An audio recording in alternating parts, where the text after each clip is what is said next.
So let's have a look-see here, shall we? So, as most of you know, the plans for 1,000 unvetted males from Africa and the Middle East being put into crown paints was scrapped. Now it was circulated maybe a month and a half ago, 2 months ago, that it was going to be, but of course people out here in Coolock weren't listening to that, and there was still good people from Coolock that were still going down. I was still barred from going near there. I didn't want to give them another excuse to arrest me, basically, so I didn't go back down. I did do a little video where it was passing, but that was about it. So it was officially scrapped this morning. We found out, and there are people down there now. Still, there's been people down there all day. But RTE did a little segment on it, so let's do a little breakdown, shall we? And forgive me, I'm a bit bunged up. I'm only back from swimming and I didn't have my nose plugged, so I've loads of that shite behind my nose. It was the scene of some of the most violent and prolonged anti-immigration protests in the country. Opposition to plans to use this former paint factory in Coolock in North Dublin as an IPAS centre resulted in clashes with Gardaí, dozens appearing before the courts and questions about the policing response. But today came a government U-turn on the controversy. In a letter to local representatives, the Department of Justice today confirmed that it's no longer planning to build an IPAS centre at this site. It said delays to planning was one of the reasons for the decision, but it also said it had considered a number of other factors, including value for money for the state, the works needed to bring the accommodation to... So value for money for the state. So they only look. So they've just told you the only reason that they want these people in these buildings is money for the state. You know, so they just tell you. They just blatantly tell you. These people here that they have on RTE, they're like little mouthpieces for the government. Basically, we all know that. Government, media, Garda, NGOs all work together. And it's all of them against us, right? When I say us, I say myself, the way I see myself as an Irish nationalist, you know? I want what's best for Ireland. I don't want my country flooded with unvetted males from Africa and the Middle East and Eastern Europe. Like, they're flooding in from everywhere, you know? I want a country for Irish people, you know? When you go to Japan, you want to see Japanese culture, you want to see Japanese people.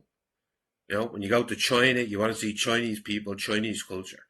When you go to Ireland, it should be Irish people that you see. It's creeping up now, and I'm only back from the gym, with herself, and even she's like looking around, going, "Fucking hell, where's all these fucking Pakis and Indians everywhere we go?" That's what the government want. They want us flooded with all these unvetted males, you know, and the reason they want it is this woman just told you. It's financial gain for the state. That's the only reason they want them in. Required standards and the welfare of any future residents of the site. the welfare of them. They were going to put them in this building here, right? Who gives a fuck? Stop bringing up the welfare of these illegals that you want to bring in, right? This building here, if you come behind the camera, if you look behind the camera where this is facing, there's a Plex, there's a in Odeon Cinema, there's a Burger King where teenagers go. There's a school up that way, there's a school up that way. You know, there's a school up that way. That should be your main concern, putting 1,000 unvetted males in. Who gives a fuck about their welfare? There's been widespread condemnation of their handling of the issue, but no government spokesperson was available to respond. It was hard times for people. It split families. So I think it's time now for Coolock to rebuild. But the government need to step up here. This vile creature here, she's the Sinn Féin representative out here in the Darndale area. This Denise Mitchell one. Absolute toe rag liar. She attacked all of us. her and the rest of our party, her and the rest of Sinn Féin, attacked all of us out in Coolock, calling us far right and racist and everything else, you know. Here she is doing a flip-flop like two-tier clear is doing in England at the moment, because he's trying to keep up with reform. That's exactly what this poisonous witch is doing right here on the... Lies firmly on them. They made this decision. It was a wrong site. They didn't engage properly with the people of Coolock. None of yous fucking engaged us. All they did was attack us. All of them. Every single government official attacked us. Verbally. So I don't know what she's fucking shite now for. This is a deceiver, this one. Anyone that's listening to this, share this worldwide and let people see what these politicians are like. These are all in bed together. They don't give a fuck about any of us. Unfortunately... And this fucking... Here's another clown. He was calling us far right and racist as well, this fella. This Gaydon. It was weird to cut out there. So, this fella, this Gaydon O'Riordan that I was saying, he's one of these social justice bleeding, climate change activist heads, this fella.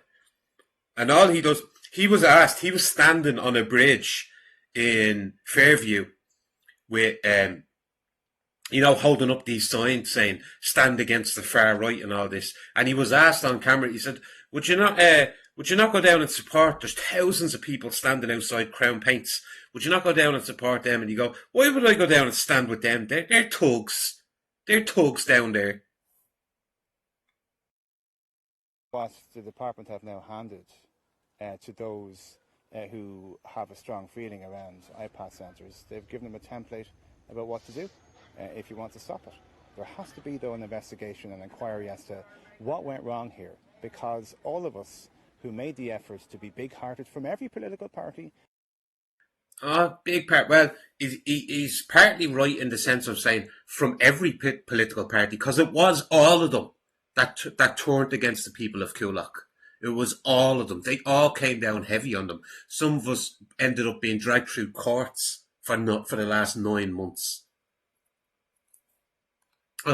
Big-hearted me bollocks. And every local representative now feels foolish. In a statement on social media, the Coolock says no group described the decision as a great victory and an inspiration for the rest of the country, saying we have defeated the government on their madness.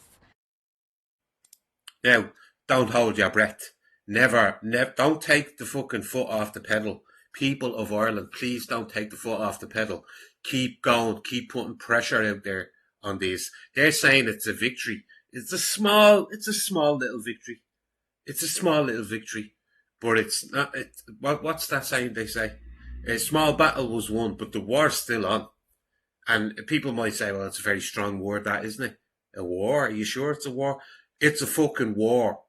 They want us all fucking replaced, They were bringing in these unvetted males from Africa and the Middle East, and we have to stop. We have to start deporting loads of them. Because you've all seen the latest videos like Mountjoy Square Park, Mountjoy Square Park, where they're all the fucking Indians battering the Pakistanis and all. And there's people out there with their children, just going for a walk, and they have to put up with this shit. So no, we're never going to stop until all of them are fucking deported. All illegals deported now. Get the fuck out of Ireland.